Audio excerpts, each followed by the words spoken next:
Hi, and welcome to episode 16 of the Crazy Knitter Studio podcast. My name is Kristen, also known as Crazy Knitting Fool on Ravelry, and I am your hostess. Today is Saturday, March 26, 2016, and I'm calling this episode Loving the Light. So to start off, I want to welcome all new and returning viewers and to say thank you. So starting lineup, which is intros. No intros this week. So if you're new and you go to the Ravelry group, the Crazy Knitter Studio podcast Ravelry group, and introduce yourself, I'll give you a little shout out on the show. So moving into presser, weeks in review. So what's been going on in the last couple of weeks? Well, the last time I recorded, I had a weekend alone. Hubby and son went to the other side of the state to visit my stepdaughters, and I stayed home. They were gone from like 8 o'clock Saturday morning till like 6 o'clock Sunday night. And it was nice. I did a lot of knitting, watched basketball, which we won't talk about that because it's a sad subject in this house. But anyway, so it was nice. And then on the 16th, we had our little Picasso had a piece in the school district art show. So his art teacher chose one of his little drawings and paintings to be displayed. So we went there, and he could have cared less. We were excited. I started to cry. I was like, oh, it's so cute. I told him Tuesday night, I said, oh, remember tomorrow's the art show. We're going to go to the art show tomorrow. He goes, do we have to? Yes, Mommy and Daddy want to see your artwork. We have to go. So we got there, we walked in, he took us to where his was, and then he's like, can we leave now? And my husband loves that kind of stuff. He was really into art, and he's really good. So he loves those types of things, and he wanted to walk around, and Clark's like, no, let's go to dinner, I'm hungry. So, but it was good, and like I said, I kind of cried. Cheesy, like that. And then last Saturday, we went to Family Fun Day with OU Cares, which is a group that works with kids with autism out of Oakland University, which is right up the road from us. And they had bouncy houses and arts and crafts and, you know, face painting and all kinds of stuff. And once we got him in the bouncy house, he was fine. But he was shy. I'm shy. He always says, I'm shy. It's just, he's so like me. It's like, once you get him going, he's fine. It's the getting him going that's the problem. But, you know, we went and we got some information, but, and I don't want to sound mean, but you saw the full spectrum. You saw the kids like Clark who are very high functioning, you know, and you saw kids who weren't speaking, you know, at all, you know. And they do a lot of programs, but our concern is, and this sounds horrible, I realize, but Clark he will go to the denominator. So, for example, he talked for the longest time in this baby talk voice. And we finally in kindergarten broke him of it. And so, but last summer when he went to camp at the daycare where he used to go and was around all the little kids and the babies again, the baby talk started up again. So it's like he mimics the environment around him. And I'm afraid if we have him around kids who are not as high functioning as he is, he's going to regress. So I don't know how much we're going to take advantage of these programs, but it was good to go and we had fun. So it got us out of the house. So that's all that matters, right? And then this week at school, they had Dress Like a Rock Star Day. And they were so cute. They were adorable. And he just looked so grown up in his he had a little guitar, like rock star guitar t-shirt on and a leather jacket my husband had bought him that he never wore. And my husband gave him a pair of sunglasses. And he just looked so grown up. It was very cute. And then on Monday, I had a doctor's appointment. It was alright. My numbers are good. so that's good. But I love my doctor. She's awesome. And, you know, she comes in, she's like, you know, we're talking, and she goes, so you've gained 7 pounds since December, which doesn't surprise me. And she's like, is anything going on? Is there anything I can help you with? Is like, what's the deal? And I said, no. I said, I'm just eating like crap and not working out. And she goes, oh, honey, I completely understand. I love food. I'm like, and that's why you're my doctor. So, and she had a point, and she's like, your numbers are looking good. Everything's good. My A1C is a 6.3. That's the number of your blood sugar for a 12-week span. 6 is considered normal, non-diabetic, so mine's a 6.3. So, but she has a point that eventually, if things keep trending upwards, it's not going to stay that way. So, I need to work on it. And I don't know if you can hear little man, but he is downstairs making some noise. But, and then, like the episode title says, I love the lights. Oh, I know most people hate it. I love springing forward. I love it. I love it. And I'm going to be interrupted, so hold on one moment. All right. One of these episodes, I might not run out of space on my phone. I might not be interrupted. We'll see how that goes. So, moving on. Anyway, I love springing forward. I love the extra light at the end of the day. It makes me feel more human. So, I am loving this. It's awesome. So, yay for daylight savings time. All right. So, moving on into the actual knitting. So, first down, which is the whips. I was hoping to have this done, but it didn't happen. So this is the Birthstone Color Affection shawl, which is the Color Affection pattern by Vera Valimaki. I'm using size 6, 4.0 millimeter needles. The yarn is Knit Picks Palette in Oyster Heather, Blue Note Heather, and Brass Note Heather for mine, my son's, and my husband's birthstones. So I'm in the middle of a row, but here it is. I'm on the edging. Can't really see it very well. So,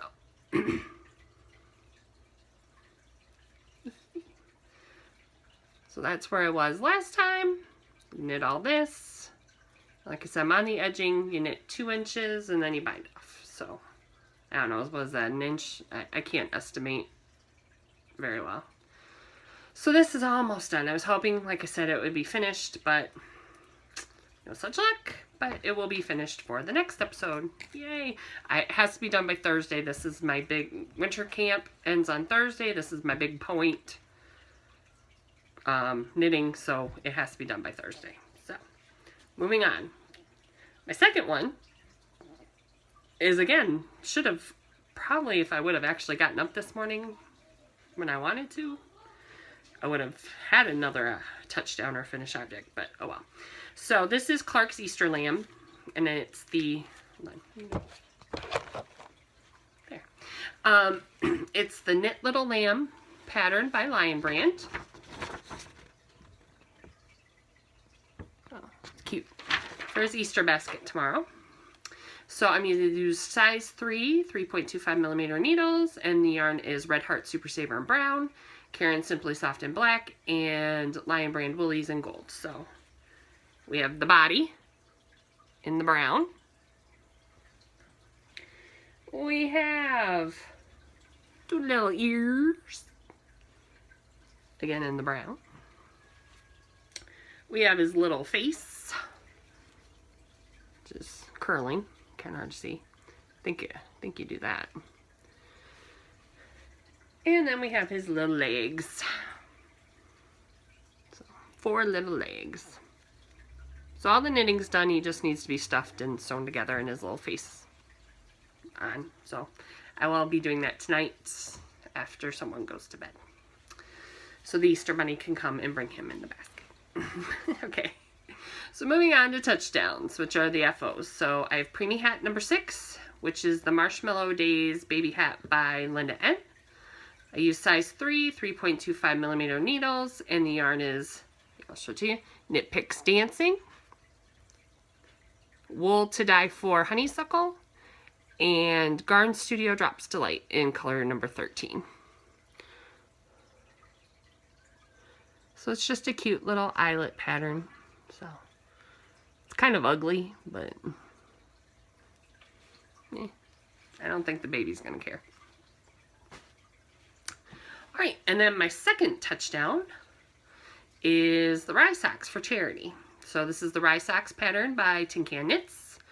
I use size 4, 3.5 millimeter needles for the ribbing, and size 6, 4 millimeter needles for the body. And the yarn is Lion Brand Woolies in Ranch Red. So sock 1, or no, wait a minute. This is sock 1. And sock 2. Again, they're humongous, but I'm not worried about it. So this is where I was last time. I had just finished the heel. So I picked up, knit down the foot, did the toe. Moving on. So those go into the charity box to go to our local homeless shelter at some point. So that's all the FOs. So turnovers, mistakes. This really wasn't a knitting mistake, but I find very interesting ways to injure myself. I have tripped over my own feet. I have tripped going upstairs. I have coughed and thrown my back out coughing and sneezing. So it was after I recorded last time. On my weekend alone, I'm sitting in the recliner in our living room. I have my knitting in my lap. I was actually working on the sock. And I had it sitting on my right thigh. And I'm a fidgeter, as if you couldn't tell. I fidget all the time in these videos. But I'm always constantly crossing, uncrossing my legs, and, you know, according to what the experts say, I should be like a size 2 because I fidget so much, but alas, that's not the case. So I had my knitting sitting on my right thigh, and I'm sitting cross-legged, and I go to move my left foot, you know, to put my left foot on my right thigh to sit crisscross applesauce. Not paying attention because I'm watching a basketball game, right? And when I moved my left foot, my heel hit one of my double pointed needles and jammed into my thigh, the needle. So I stabbed myself in the foot and the thigh with my knitting needle, and it hurt bad. Not so much my foot, because I have some pretty thick calluses. I'm a barefoot person. I don't like wearing socks in the summer. So I have some pretty big calluses on my feet. So that saved my heel. But my thigh, I still have the mark there. The scab's gone, but yeah. I stabbed myself with my knitting. Yeah, way to go. Anyway. Moving on, training camp, which is future projects. So again, the Doctor Who blanket, that probably won't be started until after next week when winter camp ends. And then I have my baby blanket design idea that I want to do. But coming up next, and I want to get this done hopefully by Thursday for winter camp, is the gingerbread hat by Angela Wishnot. It's free on Ravelry. It's just a cute little cable hat. I have that green yarn that I had bought last time, the green woolies, so green is the color of the month, so that would be 20 bonus points. So that's my hope anyway, is to get that done.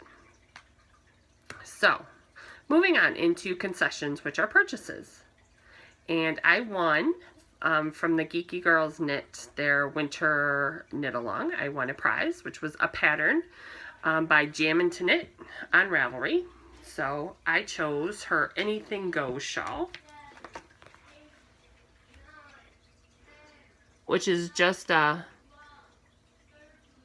you know, a cute little eyelet. You can't really see it very well, but it's a cute shawl.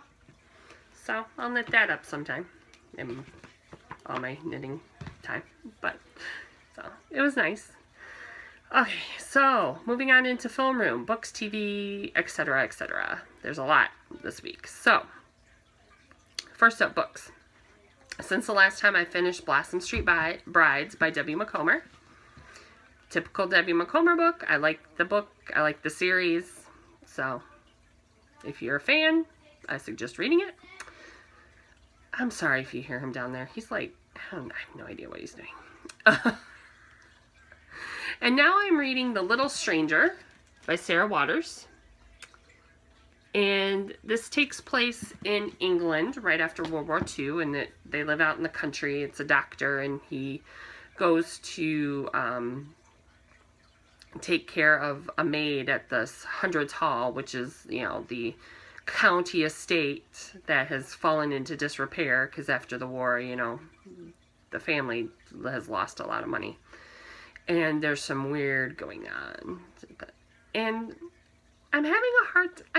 it's interesting enough, but it kind of is jumping all over the place. It's like, it's talking about this, and then there's this paranormal thing going on, and then all of a sudden it's going to the doctor and the daughter of the family, and I don't know, it's kind of jumping all over the place.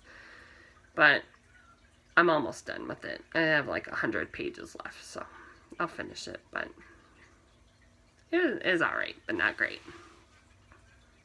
So moving into TV, I watched on Lifetime, and I don't think it was a Lifetime movie. I don't know if it was made by the BBC or what, but it was, and Then There Were None, which was an Agatha Christie story. I don't know if it was a play or one of her short stories, but it had Sam Neill in it, and it was okay. It was interesting. It's not one of those stories that I've read yet, so I didn't know what was going to happen, but I thought the ending was kind of weird, but hey. And I guessed who it was rather quickly. I'm pretty good at that. And then Monday was the premiere of Dancing with the Stars.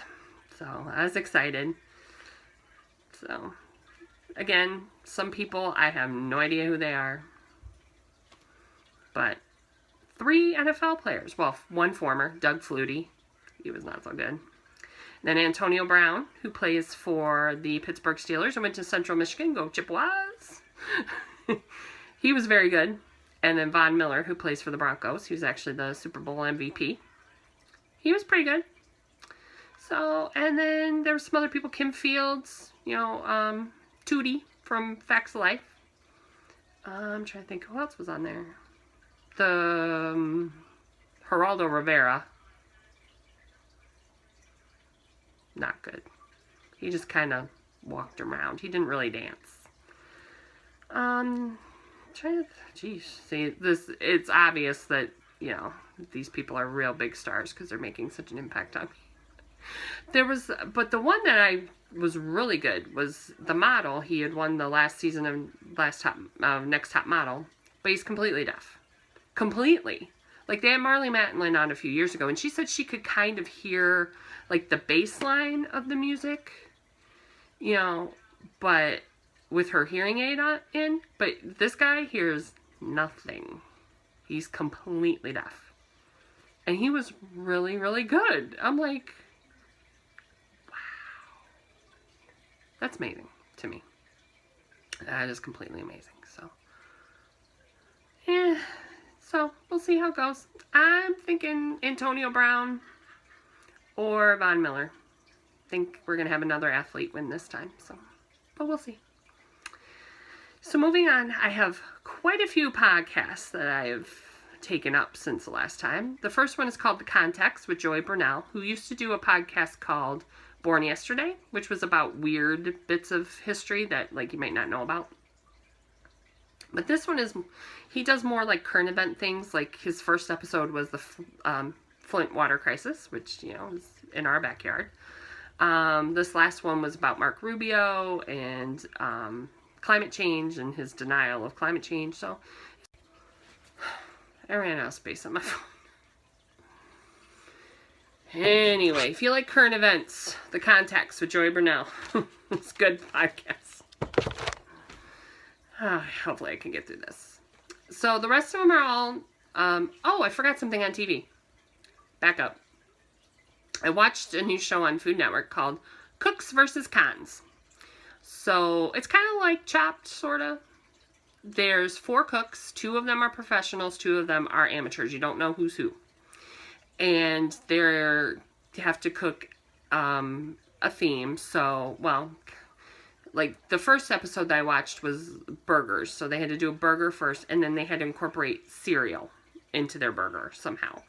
And then the second round, they could do whatever they wanted, but they had to use tropical fruit. So, and then whoever wins, if it's a cook, they get $10,000. If it's a con, they get $15,000. So it was pretty good. The one guy that I was sure was a professional cook was actually a con. He was a New York City garbage man. Shocked me. I thought for sure he was the professional cook. He was really good. He didn't win, but I thought for sure he was one of the pros. So that was an interesting show. Okay. So moving back to podcasts. Sorry. I'm all scattered today, but you're used to it. I'm always scattered. So I've watched a few new to me and new knitting podcasts. So the first is Christina's Knitting Catch-Up with Christina, who is Chrisita on Ravelry. She's from Australia, so again, you get that awesome accent. And she's got about 30 episodes up, so I really enjoyed hers. Next was Give Me a Crown with Nina, who is actually originally from Finland, but now lives in Australia and also has an awesome Australian accent. And she's Give Me a Crown on Ravelry. And she's got 20-some episodes. Then there's Skeins in the Sky with Kieran, who is Sid2104 on Ravelry. And he is adorable. I don't know how old he is. He looks like he's maybe 17, but, you know, I'm old. So people are looking younger and younger. But he's from England, and he's very cute. I love the guy podcasts. I just find them I don't know why. But, you know, I watch a lot of the guy knitter podcasts, and it was nice to have another one. And speaking of guys, an audio podcast, which is Unraveling with Greg, who is Knitting Daddy on Ravelry, and Joey, who is Joey Gibson on Ravelry. So they have 9 episodes, and they're funny. That's, like I said, audio podcast. So check those out. And then this past, it was 2 Wednesdays ago. I'm about a week behind on podcasts. There was on Stuff You Missed in History class podcast, there was a History of Knitting episode, which was very interesting. Both the hosts knit. The one is very honest that she just kind of makes simple rectangle things. And the other one, she can knit, but she doesn't do it all that often. So it was kind of interesting. So check that out. I think it was the March 16th episode. So I'll link it in the show notes. But it was good. So, all right, that's it. Moving on. Post game wrap up. So you can contact me. I am Crazy Knitting Fool on Ravelry. On Twitter, it's Crazy Knit Fool. On Instagram, it's Crazy Knitter Studio. The blog is crazyknitterstudio.blogspot.com. The email is crazyknitterstudio@gmail.com, and the Ravelry group is Crazy Knitter Studio. Come on in, introduce yourselves. Let's get stuff going. Let's get a community built up. That's what I'm looking for here. So my next episode will be April 9th. That one, if I have space on my phone, should be interruption free. Because again, the husband and the son will be gone. So I just have to make sure I have enough space on my phone that it doesn't stop recording. And I'm really glad that I notice when it stops recording, because I would be very angry if I didn't. So I hope you all have a good couple weeks. Tomorrow's Easter, so if you celebrate, have a good Easter. And don't eat too much candy. And I will see you guys in a couple weeks. Bye.